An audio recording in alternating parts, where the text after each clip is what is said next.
আর শেষ, যেটা রেখে আসা উচিত ছিল না। 2019 সালের কথা। পরিত্যক্ত ঘোষণার পরও মাঝে মধ্যে পুলিশ ওই কোয়ার্টারে যেত, কারণ রাতের বেলা আশপাশের লোকজন বারবার ফোন করত। একই অভিযোগ, ভেতরে কেউ হাঁটছে, একটা মেয়ে জানালার কাছে দাঁড়িয়ে আছে, কিন্তু যখনই পুলিশ ঢুকত সব নিস্তব্ধ। শেষ যে লোকটা ভেতরে ঢুকেছিল সে পুলিশ না, সে ছিল একজন ইলেকট্রিক বোর্ডের ঠিকাদার। নাম সেলিম। পুরনো লাইনের তার খুলে নেওয়ার কাজ।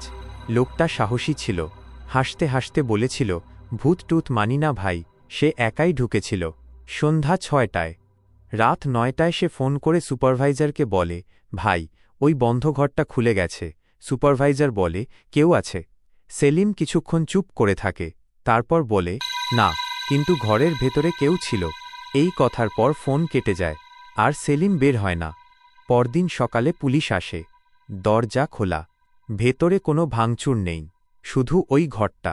ঘরের মাঝখানে একটা চেয়ার, চেয়ারের ওপর একটা ছোট ফ্রক, আর ফ্রকের নিচে একটা মোবাইল ফোন। ব্যাটারি ডেড, কিন্তু মেমোরি কার্ড ঠিক ছিল। ভিডিওটা পরে দেখা হয়। ভিডিওতে দেখা যায় সেলিম টর্চ হাতে ঘরের ভেতরে দাঁড়িয়ে। হঠাৎ সে থেমে যায়, ক্যামেরার ফোকাস নিচে নামে। মেঝেতে একজোড়া ছোট পা, খালি পা, পায়ের আঙুল 6টা। তারপর ক্যামেরা ধীরে ধীরে উপরে ওঠে।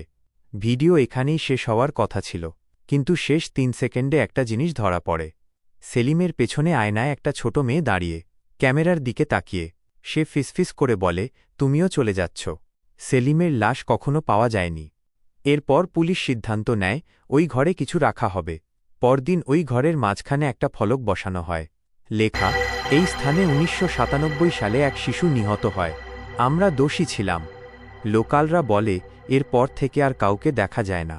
কিন্তু রাত 2:17 ওই ঘরের ভেতর থেকে একটা শব্দ আসে, খট খট, যেন কেউ নখ দিয়ে দেয়ালে লিখছে।